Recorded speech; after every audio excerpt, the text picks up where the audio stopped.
5 minutes, talk about Crawley Town as much as you like. Honestly, when I saw this result, the first thing I did, of course, was think of you. This is your moment to just enjoy this glory, Yeah, so Daniel. you feel free, you just talk about Crawley Town for a bit of Should time. we just keep going for the next 20 minutes or so? Yeah, go on. Let's see, shall we? Well, 62 places separate them, but you wouldn't have known it. Crawley Town beating Leeds United 3-0 at their Broadfield Stadium. Oh, my goodness. I think Dan's going to go. Anyway. That's what it's all about. And it is what it's all about. Meanwhile, Marines' dream run came to an end. They were beaten by Tottenham, who are 160 places above them in the football pyramid.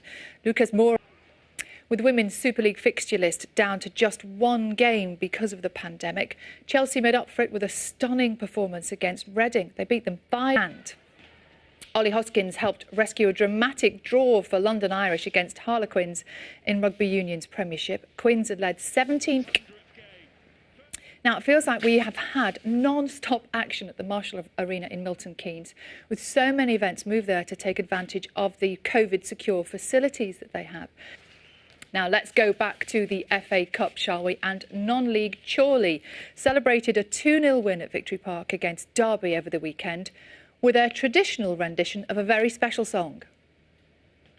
Who knows the answer? It is such a shame, but isn't it brilliant that at last I mean, that clips of them singing that have been all over social media for quite a long time.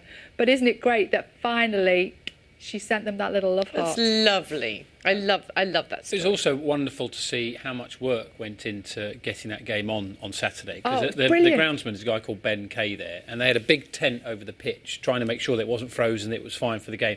And he slept. Well, I say slept. He spent the night under this tent on the pitch.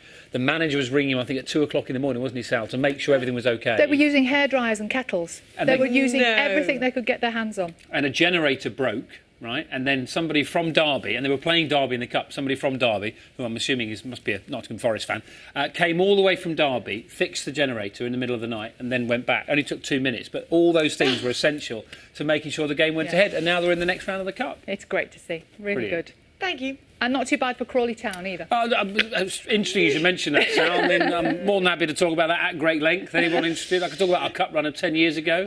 Got to the fifth round, played Manchester United, Louise. Where's Carol when you need Carol? Right now, let's talk to Sally about some sport, particularly Dan is very excited. Excuse me, some sport. The mighty Crawley Town being in the fourth round of the FA Cup. Rolling news now. I think I've got to fill the next 20 minutes, haven't I, with Crawley Town, perhaps. We've got nothing else to do, Sal. You can keep going till 9:15. Nothing else going on today. Dan is very happy because Crawley Town delivered one of the FA Cup third round's most emphatic upsets yesterday as the team beat Marcelo Bielsa's Leeds. The score was Crawley Town 3, Leeds United 0. Striker Tom Nichols and...